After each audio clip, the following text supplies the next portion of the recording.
عيد ميلادك ب 10 مارس قضيتي؟ شو هو الصور؟ هول الصور اوكي الجرافيكس اللي عملتهم حلوين. جوال حميصي فاضل كل هال شو حلو. بدي هيك انا على الستيج. اوكي جوال ايه بليز حضري لي. شيز فيري تالنتد.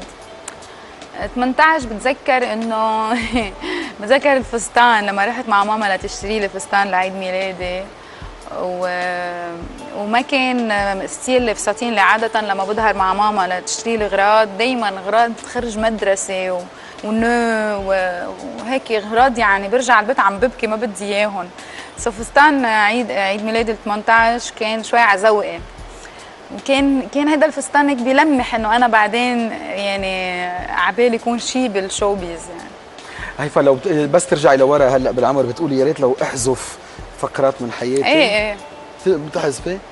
يا ريت كل واحد بيقدر يرجع لورا وينسف اشياء يفجرها يعني. في ناس بيقولوا لا انا فخور او فخوره بكل حكي إيه كلنا عنا اشياء بنقول اخ لو بيرجع الوقت لورا لا لكن انت عرفت تظبط الاشياء اكثر او هيدا الشخص او هيدا الانسان يمكن يا ريته كان يعني فيزبل لإلي لشوف شو كان في وراها او وراه. اكيد كلنا عنا هيدا الشيء بحياتنا وما بيسوى تخبى ورا اصبع بقول لك لا فخوره طبعا بكل شيء لانه بقول انه كل شيء بنمرق فيه او كل الظروف اللي قطعنا فيها بتوصلنا لهالشخصيه اللي يعني بتنمي هيدا الشيء اللي اليوم موجود.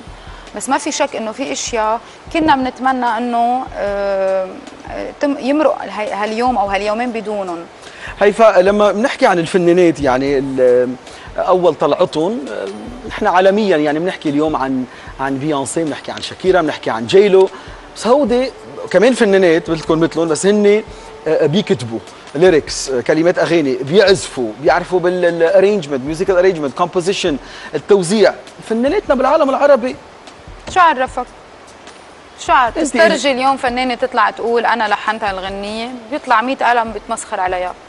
ومين قال لك انه هن عن جد بيكتبوا كل شيء بيقولوا عنه؟ نحن الميديا بتجي من امريكا لعنا يعني منزله لازم نصدق كل شيء بينكتب، ما نصها ميديا. بس بيعرفوا يعني بنحضر حياة الرياليتي تي في تبعهم، الرياليتي على التلفزيون الواقع كله مبرمج كله مبرمج. اليوم انتم بدكم تتخانقوا، بكره بدكم تتصالحوا، انت بعد بكره ضبي اغراضك وامشي نحن بنرجع يعني كله ميديا. يعني ليدي جاجا بتلعب بيانو على اكيد لانه هي تالنتد كثير وهي يعني استثنائيه، قاعده استثنائيه، بس مش كلهم اذا قالوا بنكتب يعني بيكتبوا. والفنان اللبناني اذا لحن لزميله بتشوف فنان بيغني، اذا لحن لزميله غنيه وما نجحت بقول ما لانه منا لإله عامل له شو ما يعني. بعدين ميديا عنا هالقد. وفي فرق كمان هونيك اللي بتكتب ليركس وبتلحن بتاخد على مبيع هيدي الالبومات مليونز اوف دولارز طالما هي عم بتبيع وعم تنذاع على التلفزيون وعلى الراديوز وعلى الاونلاين، طالما هي هذا انكم لها بحياتها. سو بتفضل انه هي تكون صاحبه كل هالافكار بالغنيه.